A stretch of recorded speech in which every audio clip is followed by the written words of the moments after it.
नमस्कार दोस्तों मैं रत्नेश दीक्षित अपने YouTube चैनल प्रभु कृपा एस्ट्रोलॉजर में आप सभी का बहुत बहुत स्वागत करता हूं। दोस्तों आज अपने इस वीडियो में मैं बात करने वाला हूं जातक की आयु के बारे में। आप कैसे पता करेंगे कि आपकी आयु कितनी है।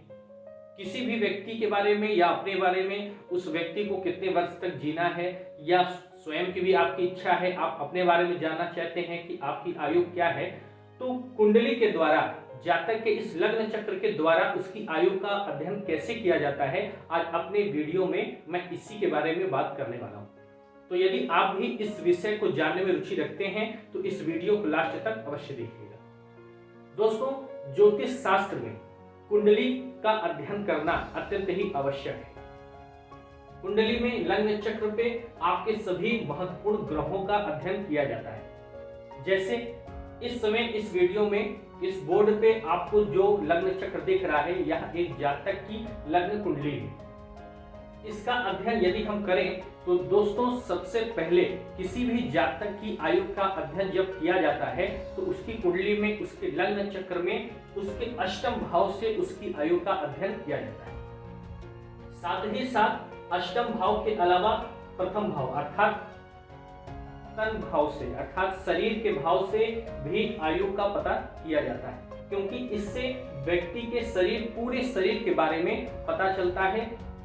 जैसे अष्टम भाव से आयु, कि आपकी आयु कितनी है, और आपकी जो आयु है वह आपके उस शरीर की ही आयु होती है, इसलिए प्रथम भाव से भी उसका अध्ययन करना अत्यंत ही आवश्यक होता है।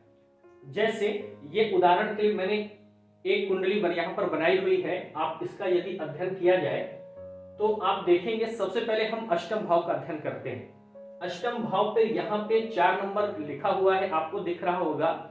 4 नंबर अर्थात कर्क राशि। कर्क राशि का स्वामी होता है चंद्रमा।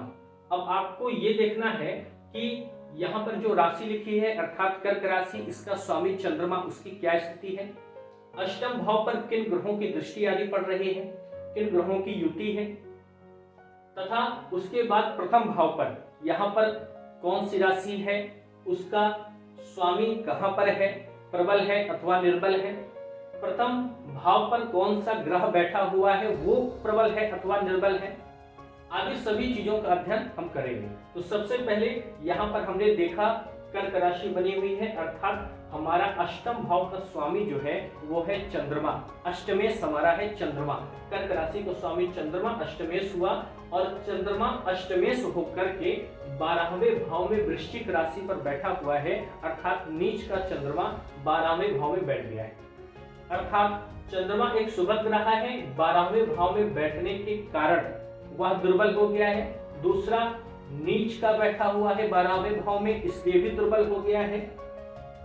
और तीसरी बात, यहाँ पर अष्टम भाव पे आप देखेंगे कर्क राशि में जाकर के मंगल भी नीच का हो जाता है। यहाँ अष्टम भाव में नीच का मंगल बैठा है तथा अष्टमेश नीच का होकर के 12वें भाव में बैठा हुआ है। इसलिए अष्टम भाव की स्थिति जो है वो बहुत अच्छी नहीं है। अब हम प्रथम भाव का यदि अवलोकन करें तो यहाँ पर हम देखेंगे, यहाँ पर 9 नंबर लिखा हुआ है, अर्थात धनु राशि। धनु राशि का स्वामी हुआ गुरु, और गुरु आप देखेंगे यहाँ पर तीसरे भाव में धनु मकर कुंभ 11वीं राशि अर्थात कुंभ राशि पर गुरु विराजमान है। और क्योंकि ये इसकी शत्रु राशि है और तीसरे भाव में गुरु जाकर के, गुरु एक शुभ ग्रह है, वहां पर जाकर के गुरु वीक हो गया है, तो आपका जो प्रथम भाव का स्वामी है गुरु, वह भी तीसरे भाव में शत्रु क्षेत्री होकर के बैठा हुआ है, जो कि इसकी स्थिति भी कमजोर ही कही जाएगी। और प्रथम भाव में धनु राशि पर राहु बैठा हुआ है। धनु राशि पर राहु को नीच का माना जाता है। तो इस व्यक्ति के इस कुंडली में यदि हम प्रथम भाव का अध्ययन करें तो यहाँ पर नीच का राहु बैठा हुआ है, तथा प्रथम भाव का ये जो स्वामी है लग्नेश है, ये भी शत्रु क्षेत्री होकर तृतीय भाव में बैठा हुआ है। तथा अष्टम भाव की स्थिति भी मैंने आपको बताई, यहाँ नीच का मंगल तथा अष्टमेश यहाँ पे नीच का होकर के बैठा हुआ है।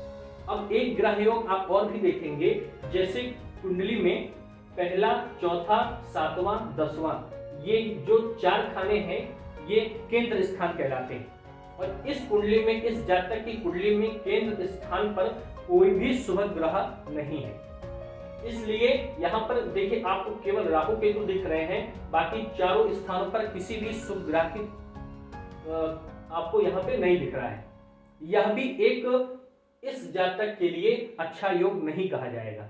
दोस्तों, किसी भी व्यक्ति की आयु 3 प्रकार की होती है। या तो वह जातक अल्प आयु होता है, या तो उसकी मध्यम आयु होती है, या तो उसकी दीर्घ आयु होती है। जिस जातक की आयु अल्प आयु होती है वह 20 वर्ष से कम की आयु प्राप्त करता है, तथा जिस जातक की आयु मध्यम आयु होती है वो 50 वर्ष से अधिक की आयु प्राप्त करता है, तथा जिस जातक की आयु दीर्घायु होती है वह 75 वर्ष से अधिक की आयु प्राप्त करता है। तो यहाँ पर इस व्यक्ति की आयु प्राप्त करने में हमने देखा कि अष्टमेश पर भी कोई शुभ ग्रहों जैसे गुरु की दृष्टि की बात करें तो यहाँ पर नहीं पड़ रही है, ना अष्टम पे पड़ रही है, ना अष्टम पे पड़ रही है, ना यहाँ पड़ रही है। यदि शुक्र जैसे शुभ ग्रह है उसकी भी पूर्ण दृष्टि नहीं पड़ रही है, तो किसी भी शुभ ग्रहों की दृष्टि भी अष्टम भाव पर या प्रथम भाव पर नहीं पड़ रही है। तो इससे यह निष्कर्ष निकलता है कि इस व्यक्ति की जो आयु है वह अल्प आयु है, क्योंकि अष्टम भाव पर नीच का चंद्रमा, अष्टमेश द्वादश भाव पर नीच का होकर के बैठा हुआ, यहाँ पर नीच का राहु, और प्रथम भाव का स्वामी गुरु वह भी तृतीय भाव में शत्रु क्षेत्री। इस प्रकार अध्ययन करने से पता चलता है कि इस व्यक्ति की आयु अल्प आयु होगी, तथा यह व्यक्ति 20 वर्ष के आसपास की ही आयु प्राप्त करेगा। तो दोस्तों, आपको भी यदि अपनी आयु जानने में यदि आप इंटरेस्ट रखते हो, रुचि रखते हो, तो आप अपने डेट ऑफ बर्थ, टाइम और प्लेस भेज करके हमारे इस वीडियो में दिए हुए व्हाट्सएप नंबर पे अपनी आयु की गणना करवा सकते हैं। और यदि आपको अपनी आयु की संपूर्ण विधिवत और एकदम सटीक जानकारी चाहिए कि मैं इतने ही वर्ष की आयु प्राप्त करूंगा, तो आपको चाहिए कि आप अपने संपूर्ण कुंडली को बनवा लें। तो दोस्तों, हमारा यह वीडियो आपको कैसा लगा कमेंट बॉक्स में जरूर बताइएगा, तथा वीडियो को लाइक और शेयर करना तथा चैनल को सब्सक्राइब करना मत भूलिएगा। जय श्री वेणीमान।